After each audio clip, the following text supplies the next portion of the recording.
आप सभी का हमारे YouTube चैनल में स्वागत है। आज हम बीएड थर्ड सेमेस्टर के पेपर EDU BED 104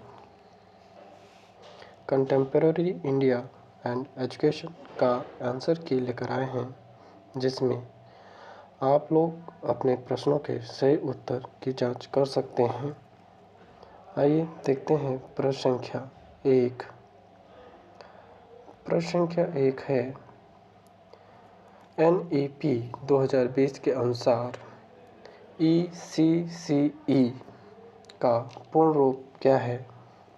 इसमें ऑप्शन दिया है, 4 ऑप्शन है। Option A, education of a care givers child in primary grade. Option B, primary classic of child education. Option C, early childhood care for educational classic. Option D, early childhood care and education. तो इसका option number D सही होगा, early childhood care and education. अगला प्रश्न संख्या 2। मतदान का अधिकार देकर भारत का संविधान स्थापित करता है। इसमें दिया है, ए सामाजिक लोकतंत्र, बी राजनीतिक लोकतंत्र। इसमें ऑप्शन 4 ऑप्शन है। ए केवल बी, ए एवं बी दोनों, नहीं ए और नहीं बी। इसका जो सही ऑप्शन है ऑप्शन नंबर बी के राजनीतिक लोकतंत्र। प्रश्न संख्या 3। किसने लोकतंत्र को लोगों के लिए और लोगों द्वारा सरकार के रूप में परिभाषित किया? Option number A, Mahatma Gandhi, Abraham Lincoln. Option C, John F Kennedy. Option D, George Washington. तो इसमें ऑप्शन नंबर बी सही है, अब्राहम लिंकन। अगला प्रश्न संख्या 4। लोकतंत्र के आकलन के संदर्भ में निम्नलिखित में से कौन सा विषम है? लोकतंत्र को सुनिश्चित करने की आवश्यकता है। ऑप्शन दिया है, ऑप्शन ए, स्वतंत्र और निष्पक्ष चुनाव, व्यक्ति की गरिमा, बहुमत नियम। ऑप्शन डी, कानून के समक्ष समान व्यवहार। तो लोकतंत्र के आकलन के संदर्भ में जो है लोकतंत्र को सुनिश्चित करने की आवश्यकता के अनुसार यह ऑप्शन नंबर सी सही होगा, बहुमत नियम। अगला प्रश्न संख्या 5। एक लोकतंत्रात्मक देश की विशेषता है। इसमें ऑप्शन 4 ऑप्शन दिए हैं। ऑप्शन ए, एक सरकारी प्रणाली का होना। ऑप्शन बी, लोगों के निर्माण में सहभागिता, एक संविधान का होना, उपरोक्त सभी। तो इसमें जो तीनों ऑप्शन है ये तीनों सही है। इस प्रकार ऑप्शन नंबर डी सही होगा कि उपरोक्त सभी। प्रश्न संख्या 6। महिलाओं के सशक्तिकरण के लिए राष्ट्रीय मिशन शुरू किया गया। इसमें ऑप्शन ए है 15 अगस्त 2010। ऑप्शन बी 15 अगस्त 2011। ऑप्शन सी 15 अगस्त 2010। ऑप्शन डी 15 अक्टूबर 2011। तो इसमें ऑप्शन आपका ऑप्शन नंबर बी सही है कि 15 अगस्त 2011। अगला प्रश्न संख्या 7। निम्नलिखित में से कौन सी योजना बालिकाओं को शिक्षा एवं उनको सुरक्षा प्रदान करती है? तो इसमें ऑप्शन 4 ऑप्शन दिया है। तो इसमें ऑप्शन नंबर डी सही होगा, बेटी पढ़ाओ बेटी बचाओ या बेटी बचाओ बेटी पढ़ाओ। अगला प्रश्न संख्या 8। महिला साक्षरता के लिए साक्षर भारत मिशन की शुरुआत कब हुई? तो इसमें ऑप्शन दिया है, option A 2008, option B 2009, option C 2007, option D 2010। तो इसमें ऑप्शन नंबर बी सही होगा 2009 के महिला साक्षरता के लिए साक्षर भारत मिशन की जो शुरुआत हुई है वह सन 2009 में। अगला प्रश्न है प्रश्न संख्या 9। निम्नलिखित में से कौन सा भारत में महिलाओं की कम साक्षरता का कारण नहीं है? इसमें 4 ऑप्शन है। पहला ऑप्शन दहेज प्रथा, दूसरा ऑप्शन गरीबी, तीसरा ऑप्शन खराब विद्यालयी वातावरण, चौथा ऑप्शन है शिक्षा में महिलाओं की रुचि। तो इसमें ऑप्शन नंबर डी सही हो जाएगा, शिक्षा में महिलाओं की रुचि। अगला प्रश्न संख्या 10। निम्नलिखित में से कौन महिला शिक्षा का उद्देश्य है? ऑप्शन आपका दिया है। ऑप्शन नंबर ए है महिलाओं पर हिंसा और अन्य महत्वपूर्ण मुद्दों को रोकने के लिए। ऑप्शन बी महिलाओं के अधिकारों एवं कानूनों के बारे में जागरूकता प्रदान करना। ऑप्शन सी लैंगिक समानता वाले समाज का निर्माण करना। ऑप्शन डी उपरोक्त सही। इसमें जो सारे ऑप्शन हैं यह सारे ऑप्शन सही है। इस प्रकार ऑप्शन नंबर डी सही होगा। अगला प्रश्न है प्रश्न संख्या 11। किस देश का संविधान लचीला है? किस देश का संविधान लचीला है? तो इसमें ऑप्शन दिया है। Option A Bharat, option B America, option C चीन, ऑप्शन डी यूनाइटेड किंगडम। तो यूनाइटेड किंगडम ऑप्शन नंबर आपका डी सही होगा कि जो यूनाइटेड किंगडम का जो संविधान है वह लचीला है। अगला प्रश्न संख्या 12। भारतीय नागरिकों को संविधान की प्रस्तावना क्या प्रदान कर रही है?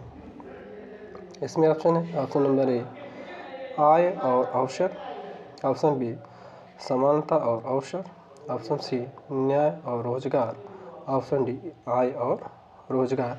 तो इसका जो विकल्प है सही होगा ऑप्शन बी सही होगा समानता और अवसर। अगला प्रश्न संख्या 13। शिक्षा का अधिकार अधिनियम RET एक्ट किस वर्ष में लागू हुआ? तो इसमें ऑप्शन दिया है। Option A 2009, option B 2010, option C 2011, option D 2001। तो इसमें ऑप्शन नंबर बी सही होगा 2010। याद रखेंगे 1 अप्रैल 2010। इसका ऑप्शन नंबर बी सही होगा। अगला प्रश्न संख्या 14। RTE अधिनियम 2009 के अनुसार बच्चों के माता पिता या अभिभावक को अपने बच्चों को स्कूल में अनिवार्य रूप से किस उम्र में शामिल करना चाहिए? इसमें ऑप्शन है। ऑप्शन ए 7 साल की उम्र, ऑप्शन बी 8 साल, ऑप्शन सी 6 साल, ऑप्शन डी 5 साल। तो इसमें ऑप्शन नंबर आपका सी सही होगा 6 साल। अगला क्वेश्चन प्रश्न संख्या 15। भारतीय संविधान के किस भाग में हमें नागरिकता के संबंधित प्रावधान मिलते हैं? तो ऑप्शन है। ऑप्शन ए भाग ए, ऑप्शन बी भाग 2, ऑप्शन सी भाग 7, ऑप्शन डी भाग 9। तो इसमें ऑप्शन नंबर बी सही होगा कि भाग 2 में। अगला प्रश्न है प्रश्न संख्या 16। निम्नलिखित में से कौन सा अन्य शर्तों के अधीन भारत की नागरिकता प्राप्त करने का मापदंड नहीं है? इसमें ऑप्शन है। ऑप्शन ए समीकरण, ऑप्शन बी जन्म, ऑप्शन सी पंजीकरण और ऑप्शन डी जाति पहचान। तो भारत की नागरिकता प्राप्त करने का जो मापदंड नहीं है जाति पहचान। इस पर ऑप्शन नंबर डी सही होगा। अगला प्रश्न है प्रश्न संख्या 17। किस देश ने दोहरी नागरिकता की नीति को स्वीकार किया है? इसमें option number A Bharat, option number B Canada, option number C Australia, option number D America. तो जो दोहरी नागरिकता स्वीकार किया है वह आपका है ऑप्शन नंबर डी अमेरिका। प्रश्न संख्या 18, नागरिकता समाप्त हो जाती है जब लगातार बाहर रहने के वर्षों की संख्या हो। जो नागरिकता समाप्त होने का जो कारण है, अगर वह भारत देश के बाहर लगातार 7 वर्षों तक रखता है तो उनकी जो नागरिकता है वह समाप्त हो जाती है। तो इस प्रकार ऑप्शन नंबर डी सही होगा।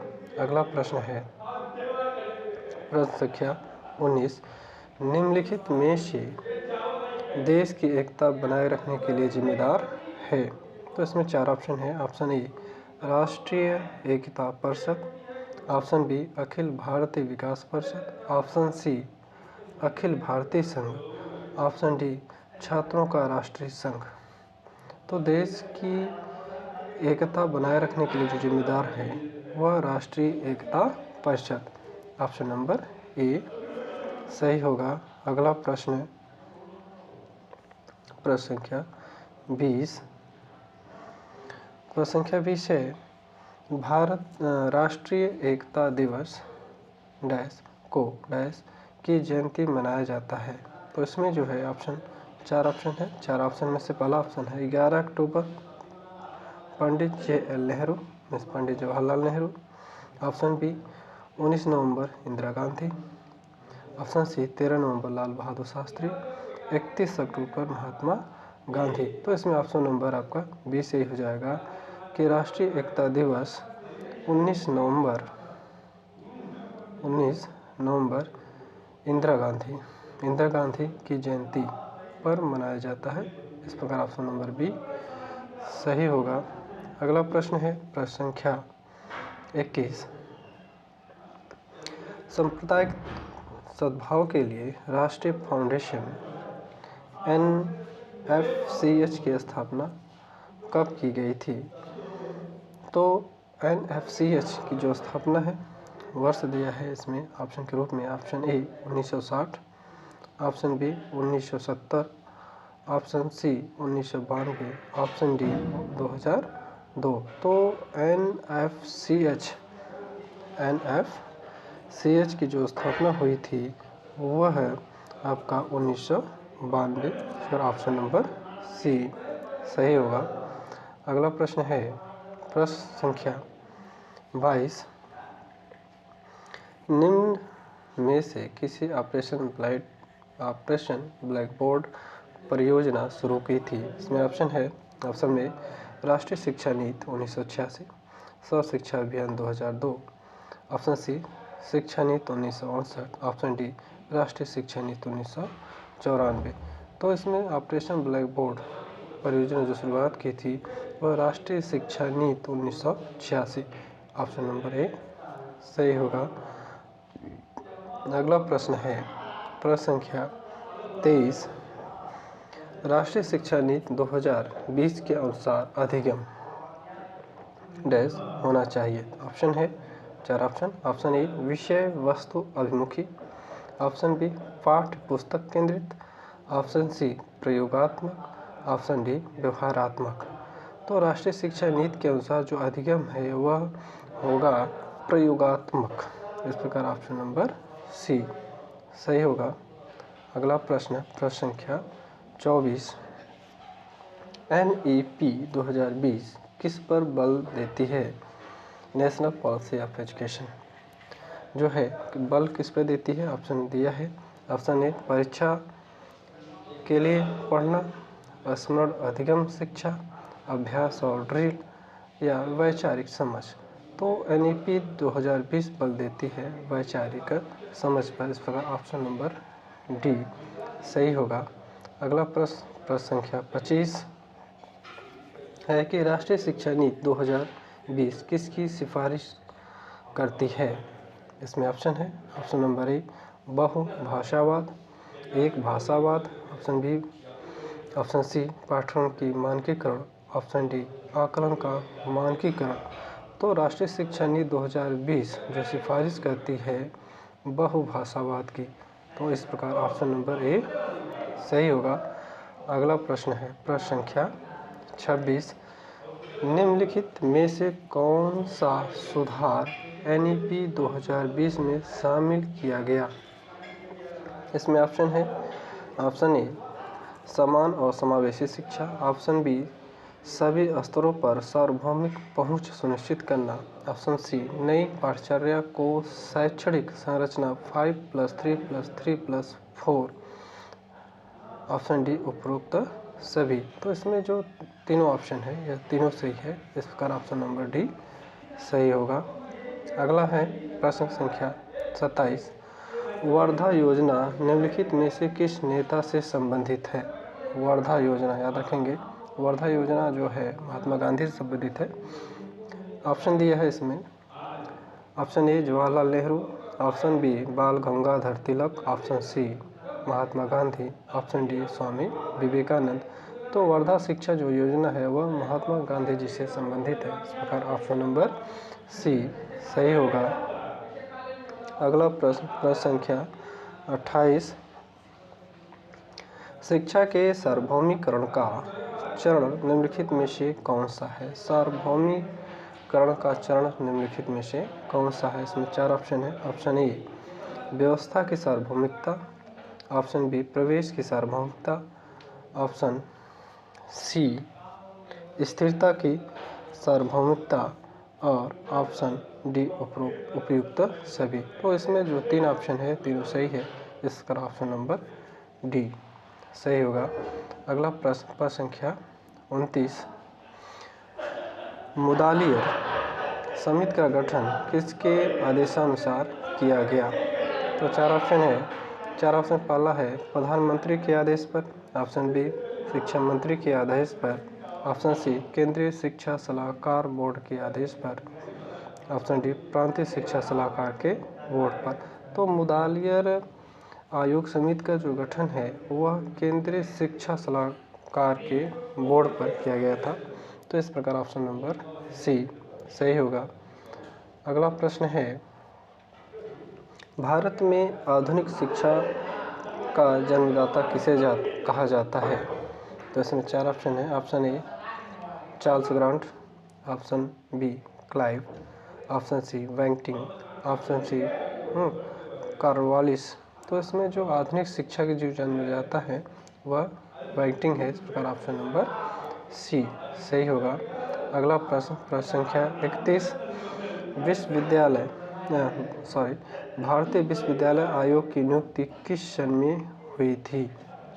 इस चार ऑप्शन है। ऑप्शन ए 27 जनवरी 1902 को, 27 जनवरी 1907 को, 15 जनवरी 1908 को, 15 अगस्त 1947 को। तो इसका ऑप्शन नंबर ए सही होगा कि भारतीय विश्वविद्यालय आयोग की नियुक्ति 27 जनवरी 1902 को हुआ था, इसका ऑप्शन नंबर ए सही होगा। अगला प्रश्न है प्रश्न संख्या 32। हम भारत में एक ऐसी शिक्षा का प्रचार देखना चाहते हैं जिसका उद्देश्य यूरोप की विकसित कलाओं, विज्ञान, दर्शन तथा साहित्य अर्थात यूरोपीय ज्ञान का प्रसार हो, यह विचार है। ऑप्शन है महात्मा गांधी जी का, क्लाइव का, वुड का या ग्रांट का। तो यह जो विचार है यह वुड का है, इस प्रकार ऑप्शन नंबर सी सही होगा। अगला प्रश्न संख्या 33। मुस्लिम काल में धर्मशास्त्र के छात्र को कौन सी उपाधि प्रदान की जाती थी? याद रखेंगे धर्मशास्त्र। तो धर्मशास्त्र के जो छात्र थे उन्हें आमिल कहा जाता था, इसका ऑप्शन नंबर बी सही है। अगला प्रश्न संख्या 34।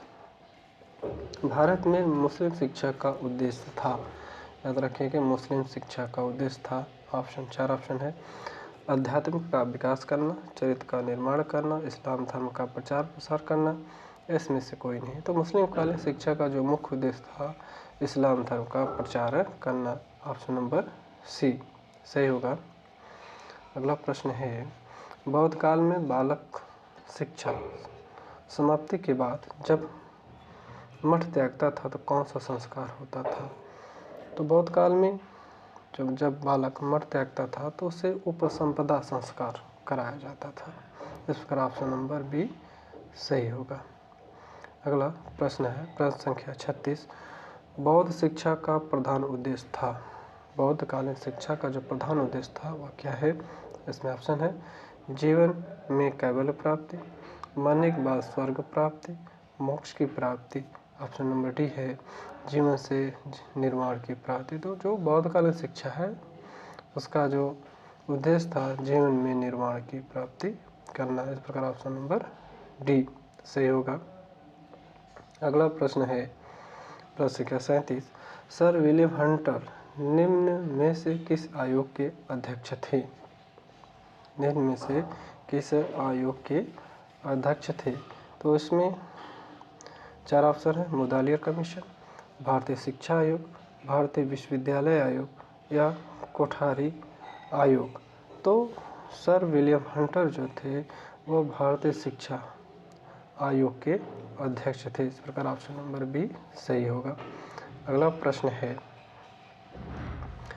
परा एवं अपरा विधाएं संबंधित है। ऑप्शन है बौद्धिक शिक्षा से, मध्यकालीन शिक्षा से, बौद्ध शिक्षा से, आधुनिक शिक्षा से। तो परा और अपरा जो विधाएं हैं वह बौद्धिक कालीन शिक्षा से संबंधित है। इस प्रकार ऑप्शन नंबर ए सही होगा। अगला क्वेश्चन संख्या 39। समावर्तन संस्कार है। ऑप्शन है ऑप्शन ए गृह वापसी, गुरु, ऑप्शन बी गुरु के पास जाना, ऑप्शन सी समीप बैठना, ऑप्शन डी वर्णन करना। तो जो समावर्तन संस्कार है वह गृह वापसी से संबंधित है। इस प्रकार ऑप्शन नंबर ए सही होगा। अगला प्रश्न है वैदिक शिक्षा का प्रमुख संस्कार था। ऑप्शन ए उपनयन संस्कार, ऑप्शन बी उपसंपदा संस्कार, ऑप्शन सी पवज्जा संस्कार, ऑप्शन डी बिस्मिल्लाह संस्कार। तो वैदिककालीन शिक्षा का जो प्रमुख संस्कार था वह उपनयन संस्कार था। इस प्रकार ऑप्शन नंबर ए सही होगा।